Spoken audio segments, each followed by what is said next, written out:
Theatrical rock in the early 1970s. Exactly what does theatrical rock mean? Some people might want to refer to this music as glam rock, but glam was a style that really only ever really caught fire in the UK. In this country, we didn't really have a glam movement like you had in the mid-70s in the UK.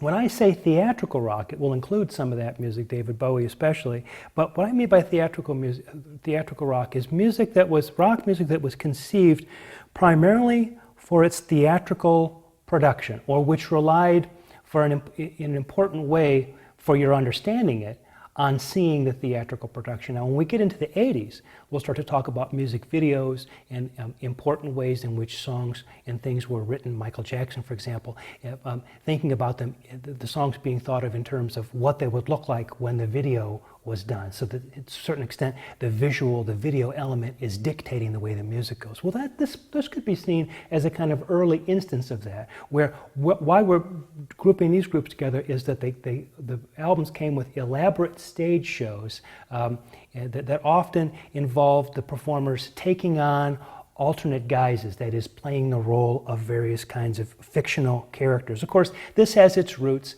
in the Beatles' Sgt. Pepper's Lonely Hearts Club Band, right? I mean, they were pretending to be Sgt. Pepper's Lonely Hearts Club Band and dressed up that way on the album cover. And of course, Jim Morrison with the Doors, his idea of being the Lizard King, and this whole thing, sort of adopting a kind of a stage persona. And in this case, makeup and costumes were often used on stage as part of as part of what they did. We talked a bit about Peter Gabriel and the Lamb Lies Down on Broadway in that regard, and so maybe to a certain extent we should include that element of Genesis music in this discussion as well. These shows were designed now not to play in small theaters, but to play in arenas. So you had to do a show that was impressive if people were coming into like a basketball arena, or a stadium or something. And so it meant everything got bigger. And this in many ways sort of forced the development of a lot of things in the rock concert industry that hadn't been there before. Let's turn first to David Bowie, although actually Bowie's success in this country, in the United States at least, is a little bit later than some of the other artists that we might consider. But Bowie is an important figure in this regard. Had an early hit in the UK with the song Space Oddity, 1969, a song that was roughly influenced by Stanley Kubrick's 2001: A Space Oddity film, which was a space odyssey film that was very popular in the late 1960s. So A Space Oddity it wasn't a hit in this country until 1973 when it was re-released. He's one of the most important of the many British glam stars with androgynous images. That is, an image that sort of challenges gender identity, right? David Bowie, does he look like a girl? Does it matter? Is he a boy? Is he this kind of thing? This androgyny thing starts to sort of become more important in the 70s, and so we can see that with David Bowie and his important character of Ziggy Stardust. If you look at Ziggy Stardust and the makeup and the way he sort of presented himself as that character, you can see that it's a fairly androgynous character. The question of gender there is very much sort of put in the forefront, and I think that's part of what was sort of shocking and ambitious about what Bowie was doing there. Later stars in the 80s, for example, who will challenge gender and sexual role kinds of things in an aggressive kind of way would be somebody like Madonna, who in many ways in her career in the 80s is reproducing a lot of what Bowie was doing in the 1970s. One of the big album for this character, The Rise and Fall of Ziggy Stardust and the Spiders from Mars from 1972.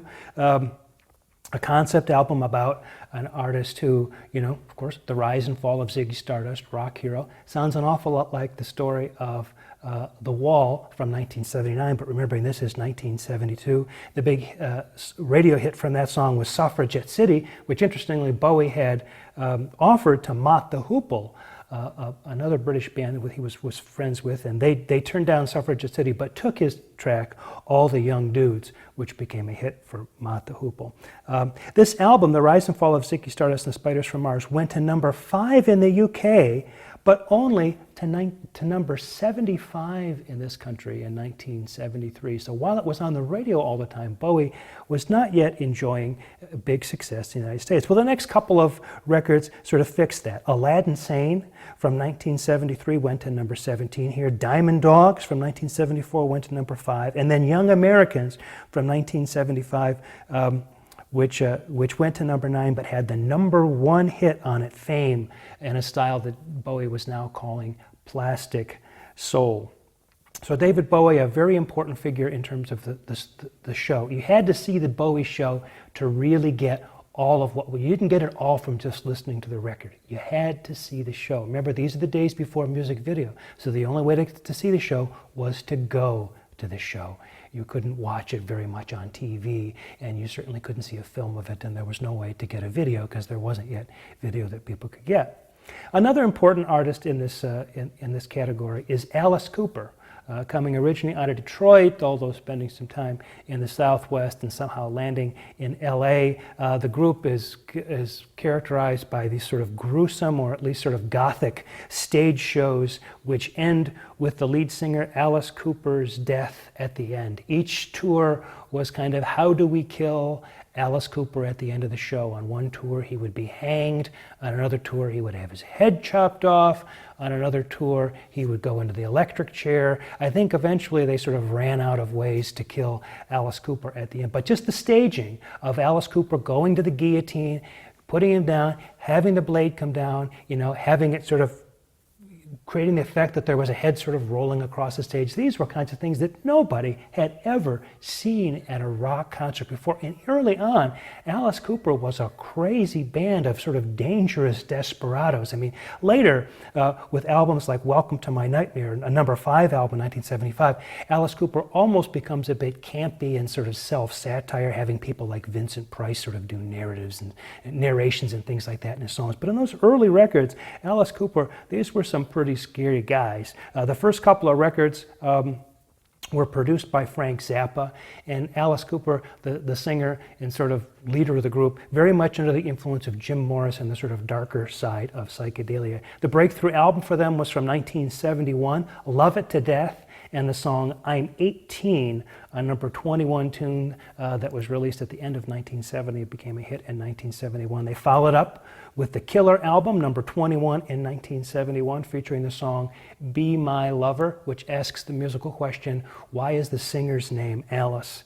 And then the big hit for them was School's Out from 1972, a number 2 album, and the title track School's Out going to number 7 and making them into big rock stars. So Alice Cooper and David Bowie together sort of raising the bar by the mid-1970s of what it was to do a rock show. Together, I would say, also with Genesis and the Lamb Lies Down on Broadway, and some of what Pink Floyd was doing at their live shows with the various kinds of light displays and things like that they had done. Remembering that a certain amount of this light display stuff goes back to psychedelia, remember, and the sort of psychedelic shows and light shows that went that. Well, when it comes to sort of theatrical display, there was no group that really took that idea and ran with it quite like Kiss. This was a band who decided if you were going to come to their show, it was one thing for Alice Cooper to scare you with a guillotine or a hanging or an electric chair, or for David Bowie to shock you with his androgyny and sort of European stylishness and all this kind of thing. But Kiss, they were going to amaze you with the pyrotechnics. There were going to be explosions and spitting flames and all kinds of things were going to happen. And these guys really pedal to the metal with this kind of thing. They all adopted characters. Very heavy makeup. I'm sure that you have seen it. If you haven't, just Google it or whatever your favorite search is, Bing, whatever. But look it up on the internet and you'll see it. They're kind of a cross between Alice Cooper and the Monkees. Alice Cooper in the sense of the makeup and the whole sort of that end of it. I mean, for a long time you never knew what the guys from Kiss looked like behind the makeup. They would go around, with masks on and things, so they couldn't be recognized, without their makeup on. And the Monkees, because there were 4 individual characters, you know, sort of like the early Beatles. So you could identify with each of those. These bombastic stage shows, as I say, with lights, flames, explosions, costumes, spitting blood. Gene Simmons with that big old tongue of his. It was just like a big sort of scary cartoon with lots of rock and roll fun. What's interesting about these guys from my perspective and from the perspective of rock music is that the first major success comes via a live album. So they had released 3 studio albums and had some success with it. But the 4th album was a live album, which they called Alive, 1975, went to number 9 and had the song Rock and Roll All Night and Party Every Day. That song went to number 12, and that was really what broke these guys, especially on American radio, was the idea of a live album, which comes back to this idea of, to really understand what KISS was about, you had to see them. To just listen to the records on stage, or listen to the records sort of, you know, at home and look at the record cover, wasn't really capturing the entire experience. Now, contrast that, say, with a Led Zeppelin record. Could you listen to Led Zeppelin 4 and really get it all without seeing a Led Zeppelin performance? The answer is, yeah, probably. Could you listen to Yes, Close to the Edge? Yeah, probably, no problem there. But a KISS record, you really, a Alice Cooper concert, a David Bowie, you really had to sort of be there. The thing about KISS is they really exploited the marketing. They had feature film and action figures, and they really sort of went for it in all the possible domains. Now, as I said before, these acts are defined by their emphasis on stage production. And I've said that it was important to really understand their music to know what the stage production was. But if you listen to these acts without the stage production there, if you just listen to the records, do they really constitute a consistent style?